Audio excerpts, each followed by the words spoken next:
Hey guys, this is Shane here from Echo Soundworks. I'm really excited to bring you this video because we'll be checking out Pigments 2 from Arturia.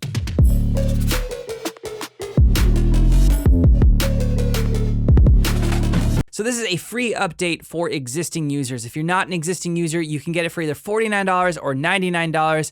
Wasn't clear why there was a difference in the email, but check it out. Either one's a good price. Obviously, $49 would be an incredible upgrade price, right? So Pigments 2 is a massive update. I mean, it's a huge update for a synth.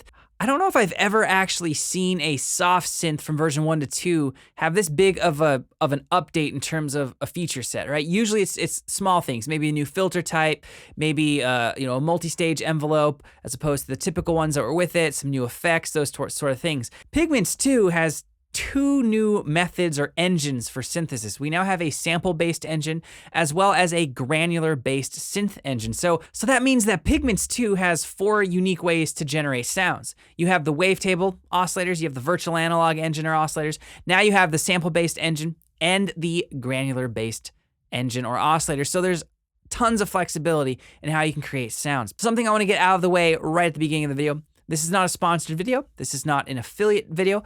I bought Pigments with my own money. I'm doing this video because I think it's a really cool synth and I want to share it with you guys. And because I wanted to let you guys know in a first look video that we are definitely going to be making presets and packs for Pigments 2 in 2020. All right, so in this video, we're going to check out the new features, play some of the new sounds, and talk about what makes Pigments 2 such a special synth. So let's dive into Pigments now and get started.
All right, so I thought I'd change things up there and play the presets for the new factory content at the beginning of the video instead of at the end. So now we've listened and we've heard some new sounds. Let's actually dive into some of these new features. So I'm just gonna be going over the new features. This isn't a tutorial for Pigments or anything like that. We're just gonna be looking at what's new in Pigments 2.0. So the first thing I wanna show you guys is the new sample engine. So to access that, you go to your engine drop-down tab and select sample. The granular mode is actually a part of this because a granular synthesis engine has to make use of a sample, so it makes sense that they're housed together. So when the granular mode is off, which it currently is, it's just a sampler. So if you click the drop-down menu for the actual sample, you'll see all the included sample material, and there's a bunch of it. You can also load your own samples in. You can click here, click there, click a folder, or you can just drag and drop. So I'm gonna drag a sample in from one of our packs here. Let's do Aqua Bell. That's a cool bell preset. Let me turn my envelope release up.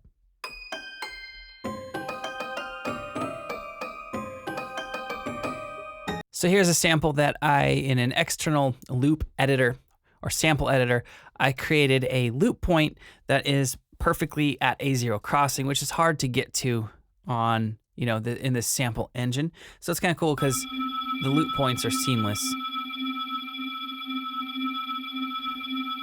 Right, and not every synth and sampler reads loop points. I don't know why, so good on Arturia for including that.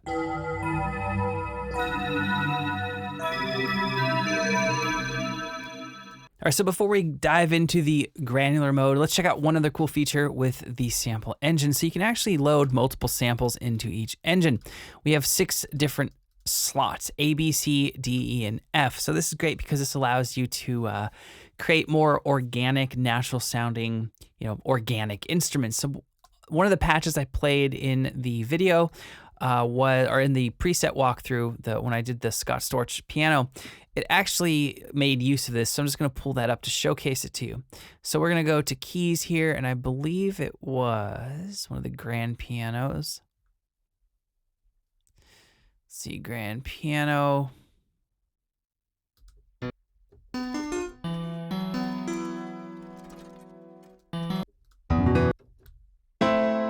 All right, we'll do emotional piano. That's a different one, but it'll work. So you can see here that it has samples in slots A, B, C, and D.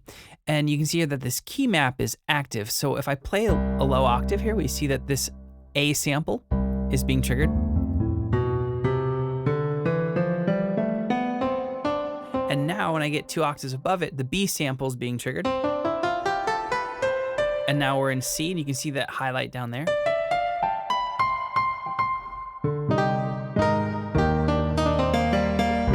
Right, which is pretty cool that that's a feature that is there. So you can have those spread across the keyboard, or you can have multiple samples play on top of each other. Depends what you want to do. So now let's check out the granular mode. So I'm going to go and we are going to select the default preset one more time. All right, so again, go to the sample engine and then go to main and turn on the granular modes.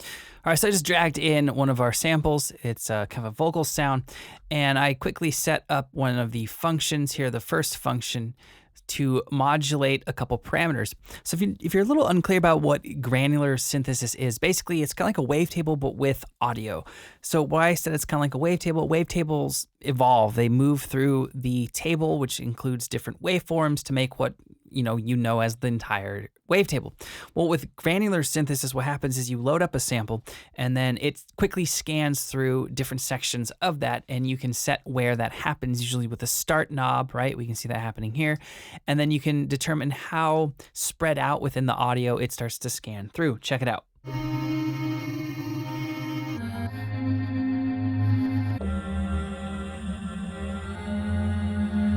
Right, that's filthy already. There's no effects, no filters. It's just the sample and a little bit of modulation.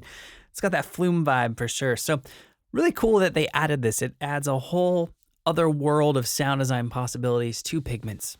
All right, so the next thing we're going to take a quick look at is the new filter mode that is in Pigments 2.0. And if you select the drop down, you'll see where it says low pass gate. Now, this is a unique filter mode that is patterned off of a pretty eclectic synthesis, the Buchla Easel. I hope I'm saying that right. It could be Buchla, I don't know. But I'm going to go with Buchla Easel, and Arturia's got an emulation of this. It was a synth with a really unique filter. I think it used like a light, I want to say, and basically it just reacted in a very different way, and it had different controls. And so you'll notice that we don't have a cutoff knob like we would with a normal low pass. It now says level. So if we turn this down, I have a saw wave loaded up.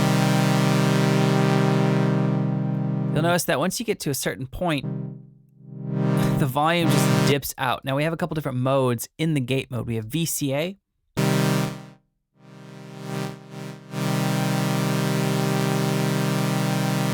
both in low pass, right?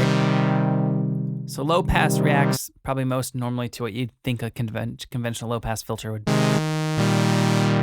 sound like. Now let's go back to the both, or let's just go back to VCA, and we have a time control as well. So we can go slow and fast, and this is kind of like our decibel per octave attenuation if we were using a standard filter. Similar, but not, it's not identical. Just a little metaphor, simile, so you can understand what's going on. Right, and it drops off real fast on the fast mode. So I actually see this being really cool, and I never really thought about this because I've never pulled up the Arturia's Buchla Easel synth for like future bass and that sort of stuff, but this would be really cool to get an envelope or one of the functions in here and have it modulate, right? Because it's actually just going to be dropping the filter kind of independently from where the almost independently from our low pass point, right? It just ducks out. So that might be an interesting thing to mess around with. We also have a new delay effect. It's the tape echo, which I have loaded up right now. If you've ever worked with a kind of a classic tape echo, you'll be pretty familiar with what this is going to sound like.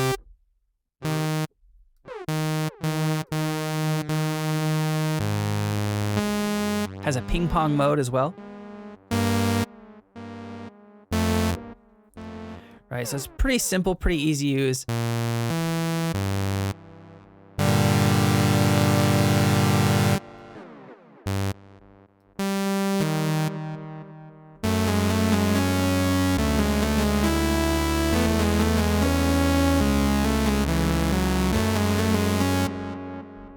All right, so the sequencer also got some new features. There's a randomize now that allows you to mess around with new ideas, and it's non-destructive. It always goes back to your starting position. You have different lengths you can choose for the randomization. There's also a couple other smaller features and improvements. There's MPE support for people who use anything like the Rolly keyboards and anything that has the expressive touch. All right, and there's some other minor updates, improvements, bug fixes, that sort of stuff that you'd expect with a 2.0 of a synth. So if you guys want to see more of the minor feature updates and the bug fixes, check out the release notes from Arturia. All right, guys, that's going to sum up the video. If you guys have been Pigments users, I would love to hear from you. Love to hear your opinion about what you like about the synth, what you don't like. And yeah, just get a good, healthy discussion going in the comments about this synthesizer. Now, if you're not subscribed to the channel, hit that subscribe button and smash the notification bell so you get an update when we release a new video. All right, guys, thank you for watching. I'll see you next time.